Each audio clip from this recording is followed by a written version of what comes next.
Greetings and welcome back to my channel. Today we'll be talking about the 1998 release of Cher, Believe, which this is the new vinyl release and it's extremely shiny and reflective. So we're gonna be really careful not to show it at certain angles.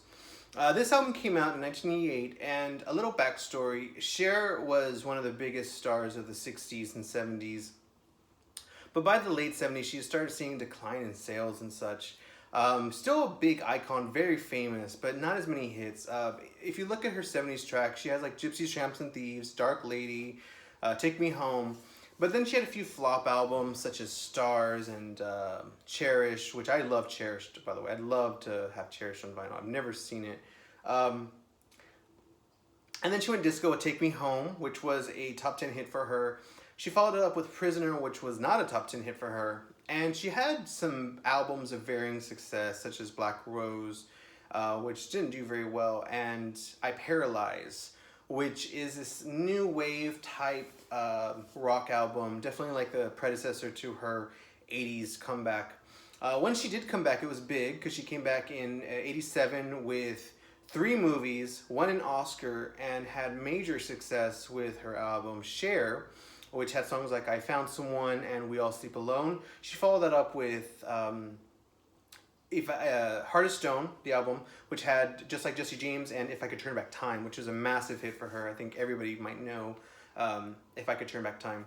And then she followed up with Love Hurts, which wasn't as strong in terms of sales or hits, but it was still, she had songs such as Save Up All Your Tears and Love and Understanding. Those songs did pretty well, but definitely the momentum of the 80s was kind of dipping. And she went on to do some things such as infomercials and got a lot of flack for it. It was an infomercial, I believe, for hair products. And supposedly it was like all over the TV. Whenever you turn on the TV, there was Cher talking about hair products. So definitely hurt her career, and she becomes somewhat of a joke in the 90s, but to know that, remember, she, in the late 70s, she was struggling to come back, and then she came back, and then the 80s, and then she came back. So she was definitely going to come back. So she released a new album in 1995 called It's a Man's World. In the UK, it's a more rockish type album, kind of in the same vein as Heart of Stone and Love Hurts. Whereas in the US, it was remixed to sound more kind of like Madonna's Bedtime Stories, a little bit more lush and R&B. I love the US version. It's very Cher smooth jazz. I love that. There's a lot of songs in it they remix. They also cut a few songs to make it shorter. It's a pretty solid album. No dance songs, just a bunch of ballads, whether a little bit more, I guess, like rustic country type, like Walking in Memphis. And then she has songs like One by One, which I love. The US version has this like smooth R&B type vibe, very, very sexy and sensual, sultry. Probably my favorite song of Cher's.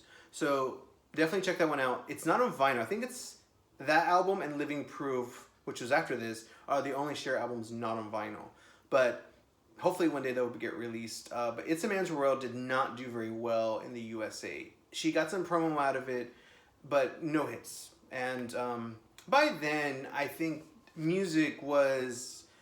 in 1996, there was a lot of one-hit wonders and ballads, and just...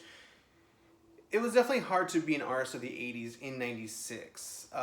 Which I wouldn't say Cher is an artist of the 80s, but she had a lot of success on MTV and in the record stores in the 80s. So, she's not an 80s artist at all, but she definitely, to me, as a kid, she was part of the 80s in a big way. And I still think she was. So in 97, Warner Brothers, who she signed with, kind of pushed her in the direction to make a dance album. She had been making these rock albums to varying success, and it was kind of time to do a different sound.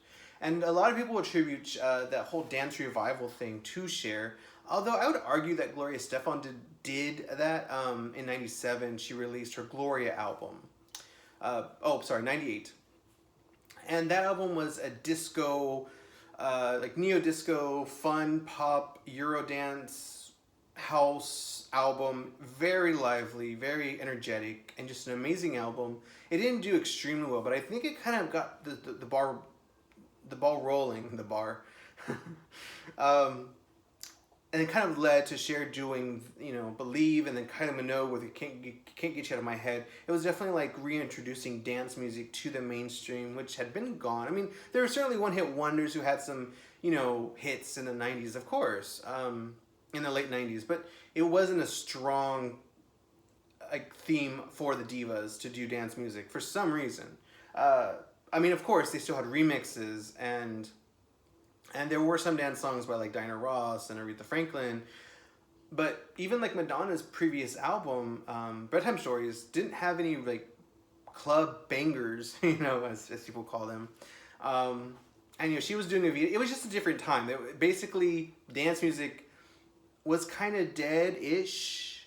I mean, of course, there was international hits, but for the context of this video, it was a little dead. And Believe came out when Cher was in the game for over 30 years. So we're talking about an artist who's been in the game for 30 years, coming back with a dance album. And I'm not sure why they thought this was a good idea, but it turned out to be one of the best ideas in music history. In fact, I would say Believe is one of the most profitable songs ever, because not only was it a massive hit on its own, it led to the revival of Cher so that she would record more albums, successful albums, tours, endless tours. And I don't feel that Cher would have had that support had Believe not done well, because I don't believe at all that songs like One by One from It's a Man's World would have led to that kind of revival, because they didn't chart well. It was like top 60. It wasn't a massive hit. And I mean, it's a super extremely profitable album and song. I think it's one of the biggest comebacks in music history, because even though she had come back many times before, this was massive. This was for kids to become fans. This was for like her older fans to just enjoy her again, and commercially at least, and know that she's gonna be everywhere. She was it really revitalized her career, and to this day she's still popular and she's loved. She's a legend now, considering that in 1997 she was a joke to a lot of mainstream America. For her to achieve legend status within 2 years is nothing short of magnificent. And I think the song itself is amazing, but I think it's Cher's vocal delivery and also the vocoder. I mean, it really helps. I think that really sold the song, but I think it's a great song on its own. So we're going to talk a little bit about the album. Most of the album was done with Metro is a UK-based production. They remixed songs by Diana Ross and Jennifer Lopez and a bunch of UK acts, very popular. To give you an idea of what they sound like, it's kind of like that song Missing by Everything But the Girl, Like the Desert Missed the Rain. They took that sound and kind of just went with it. So it's like this acoustic house, okay, not acoustic house, but definitely like more organic house, but still house. It's still beautiful. And they took that with that. And this album is an amazing production of just different sounds. It's not a complete dance album. It's actually pretty diverse for a 10-track album that is marketed as a dance album. But definitely is, I would say, one of her best, if not her best, only just in terms of quality. I would say every song is a pretty good song. Definitely one you should check out. She has, like I said, It's a Man's World is a great album. So check that one out too. I don't feel it's her best. I don't go back to it as much as I go back to it to Believe. Living Proof is a great album too, but I feel like it had a little bit of filler. I think it was a little bit, let's capitalize on Believe. And I wasn't a big fan of Closer to the Truth. I like the dance songs, but the ballads were kind of beneath her. Like, usually Cher has really good ballads. That's one thing people don't know, is Cher's ballads are really good quality. And they're among my favorite songs by her. But the songs on Closer to the Truth, her most recent like full studio album, they just lack that punch. And like the singles, they were okay, but I feel like the best songs are just like the album gems. She has a current album, the Dancing Queen. It's full of album covers, and I do believe she's going to make a sequel to that.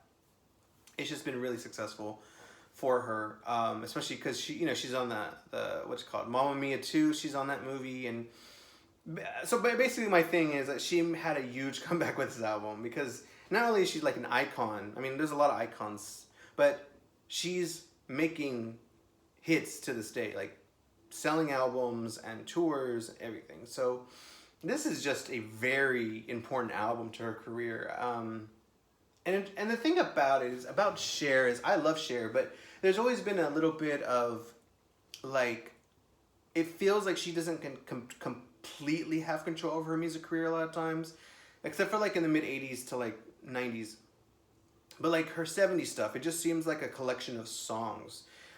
There are some cohesive albums she's put out, specifically Cherished, but an album like Take Me Home where it's like half disco and half rock, or like half like country rock, I guess. I don't know how to explain it, but and then like Prisoner is just, a lot of times it seems like she's a singer, an entertainer who has a great voice, and then they give her these songs and she likes them, she doesn't like them, but there doesn't seem to be a lot of cohesion or stories. And I think with It's a Man's World she really had that, and Believe maybe not as depthful, or not as much depth, but definitely a great success of an album. But again, I'm a huge Cher fan. I saw her, she's actually my first concert in '99 for this tour, for the Believe tour. And I was blown away. I was blown away. But let's talk about the album, because I've been talking about everything else for 11 minutes. The first song is Believe, which everybody should be familiar with. It's a great big hit in the '90s. It was everywhere. It's a great dance song. It's a mix of like American house with European disco, and it's just super catchy, super well done. One of the best songs ever, I would say. One of the best dance songs for sure. It's not Cher's best song. She does have a lot of contenders for that, but it's not her. It's one of her best. Definitely one of her top 5 best songs, and I do love it. Next song is The Power, because Believe, so I'm not gonna tell you too much about Believe. Next song is The Power, which kind of sounds like a, I don't want to say like Arabic, or just like a, maybe like Southeast Asia. I don't know, like it's a worldly sound. Excuse me if I don't know how to categorize it completely. It's less energetic as Believe. It's not a dance song the same way, but it's very beautiful. It's talking about the power, I'm assuming love, of how it can destroy one person and heal another, and how it can make a strong man weak. And it's just a beautiful song. It's actually a cover. Amy Grant, if you remember her, did a version on that on one of her albums. It's a good song. It's definitely a surprise to come right after Believe, because Believe is such a dance song that you would really expect to have a dance song right after that, but she doesn't do that. Anyway, next song is Runaway. This is where the dance songs come back. This is the most energetic dance song, I would say. It's just it's loud, it's intense, it's faster. It reminds me of something like on Ray of Light. Just really intense and out there, and goes for it. But still maintaining a commercial appeal. It starts off really slow with like this acapella, almost acapella type vocal, with minimal electronic beats in the back, and then it just goes for the chorus. And it's definitely like the most rave enthusiastic type song on the album. But again, it fits on the album. It's the most intense. I like it a lot. It's not my favorite on the album, but it's definitely one of the best songs. I kind of feel it should have been a single, but either way. All or Nothing, which was a single, is kind of like Believe Part 2, like a little sister of Believe. Great song. I love it. Definitely one of her best songs. I remember voting for it when you could vote on, I guess, Cher's website, what should be performed on the tour, and I voted for All or Nothing, and it actually got chosen because of me. I'm kidding. I did vote, but great song. The video is just her live, just to show the concert. Pretty good. One of my favorite Cher songs, probably top 10. I like it because it's Believe Part 2. If you know that, you know what it sounds like. Next song is Strong Enough, which was the album's second single. And I remember when this came out, I was so excited. I was like, oh my god, a second single. And I don't know if I had the album. I remember buying the album later because like I remember liking Believe when it came out on like VH1, but I didn't buy it. I just liked it. I was like, oh man, this is a good song, and then it like blew up. And I don't think I bought it yet. I think I was still holding off or whatever. I was a kid. I was holding off. Strong Enough came out as a second single on video, and I kind of feel like it's the weakest song on the album. It's a kind of like I Will Survive, I'm strong enough to make it without you. It's very disco, but I feel like her voice doesn't quite hit the notes successfully. It's a little, I think they could have dubbed it a little bit more, or maybe a little bit more not auto-tune, but the vocoder effect. She doesn't need auto-tune, by the way. She can sing really well, and she can belt and hit the notes. But I feel like maybe the song wasn't written for her. I know fans love it. I'm sure it's a fan favorite. But it was a second single. It surprisingly did not make like the top 10, top 20, or top 40.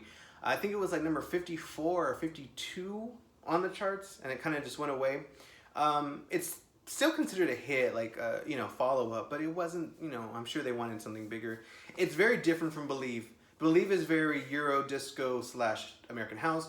Strong Enough is very like disco meets the 90s, but a little cheesy at times. I'm never a big fan of songs about I'll make it from like the lover who is just horrible to you. I'm never a big fan of those. It's a good song, and I'm sure that a lot of people love it, but I don't know. Not my favorite. I would say it's one of the weakest on the albums.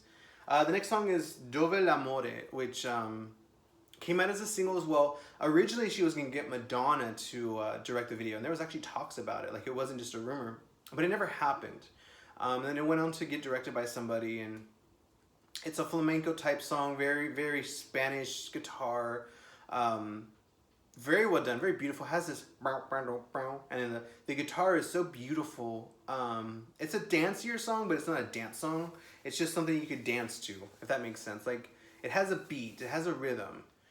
Very sexy one, but it's hot, but it's not like explosive dance song. It got remixed for the dance floor basically. But I like it a lot. It's one of my favorite songs by her, actually. I remember hearing the album and actually thinking, oh my god, this is the best song on the album. I don't quite think it's the best song on the album anymore, but I do love it. It's one of my favorites by her.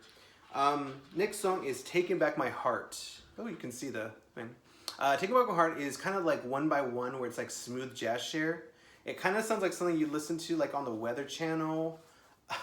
And that's not a bad thing. I love Weather Channel music so much. It's a little simplistic, just smooth jazz, and it's just a song about how she's moving on from a bad love. But it's a good song. I love it. It's actually, I think, my favorite song on the album. It's just it's a song by Diane Warren, who wrote a bunch of Cher's hits, like If I Could Turn Back Time, and Save Up All Your Tears. They collaborate really well together. Diane Warren usually does like strong ballads, like for Celine Dion and Aerosmith. But I think with Cher, she really does really good work overall. I'm not a big fan of You Haven't Seen the Last of Me from the Burlesque movie, and that's done by Diane. Not a big fan of that song. I think it's a little too simple for Cher. But on this album, for Love Taking Back My Heart, she does a great job. And definitely one of my favorite Cher songs of all time. Next song is Taxi Taxi. Now, I would say the album kind of stops trying as hard with Taking Back My Heart, because the next three songs, while they're good, they do seem a little like, okay, let's just end the album. Like, they wanted to do a dance album so bad, but it needs, 8 to 10 tracks, so... Taxi Taxi is a good song, but it's a song called Taxi Taxi. It's a good dance song, a little more laid back, a little more forgettable than like Believe or All or Nothing, even less memorable than Strong Enough. I like the song. I don't dislike it, but in terms of like Cher's discography, it's certainly not on her top 30. I mean, it's a weaker song. The next song is Love Is the Groove, which is a little bit more stronger than Taxi Taxi, but I don't think it's necessarily, again, her best song. It's a good song. It's just a bit weak at times, but it's a good song. It's just very simple, repetitive. Love is the groove in which we move. Love is the groove in which we move, over and over. I I like repetitive songs. Don't get me wrong. It's just it does kind of fade in the background. Once I mean, the album really puts its strongest songs in the first like side and half of the second side. But definitely a good song. I would check it out. It's good. And then the last song is "We All Sleep Alone." That is a cover, or no, it's a remix of one of her hits from 1987, which was a second single from the Cher album in 1987. That's a great song on its own, but it was more rock. This one, they take it and they make it more Eurodance. It's a great remix. It's not my favorite. I mean, I do like Cher's remixes, but I've never been a big fan of them. Like, I like her original stuff the best. If you like the rest of the album, I don't see any problem with the last 3 songs. They fit into the album. They're just a bit weaker. I'm sure, like, there are people who probably love Taxi Taxi and they think it's underrated. It could be. I mean, maybe it just needs a little bit more listens from me. But definitely a great album, and one you need if you're a fan of pop music and, you know, you want to, like, kind of get into Cher, because it does have different sounds that Cher tackles pretty well. Cher is not a singles artist, don't get me wrong, but if you picked up her best of, the purple cover with her blonde hair, that would be a really good introduction to Cher, and just who she, you know, her musical journey. Definitely collect her albums. You know, she has great albums. She has a lot of great songs. But she has really strong singles, and you're missing stuff with Greatest Hits, of course. But it's a great introduction to her. But if you're going to go like the actual, like, oh, I want to collect her albums, I would collect this one first. Because if you like dance music whatsoever, you're going to like this album. And I always have. I've liked it for 20 years now. The album's 21 years old. No, sorry, 22. But I got 99. So, just check it out. It's a great album. One of her best, and one of the best albums of the 90s, in my opinion. Better than Nirvana. Anyways, let's take a look at the back, which again is very shiny, okay? And then inside, there doesn't, the thing inside is not, is white, but then it comes with a lyric sheet and then a photo with her thanking people. She dedicated this to Sonny Bono, who passed away. I'm not a big fan of vinyls that come with sheets. I think that they should have the lyrics on the sleeve. I'm sorry, on the insert, because the insert's just white and it's boring. It's not even like a super good insert. But either way, check this album out if you haven't already. And let me know what you think in the comments of the album, your favorite Cher songs, your least favorite Cher songs, your experiences with the album. I was a young kid, and when this album came out, it changed my life. It was so amazing. I became a huge Cher fan, and I collected all her records. I think at one point I had all of them on CD, and if they weren't on CD, I had like this bootlegger who sold me like the vinyl rips. They would play the vinyl onto CD, and then they sold me that. So I was a huge Cher fan. I still am. And as you can see, I have my It's a Man's World t-shirt. But yeah, let me know what you think in the comments. And like if you liked the video. And if you did love it, please subscribe. Thank you so much and have a great day.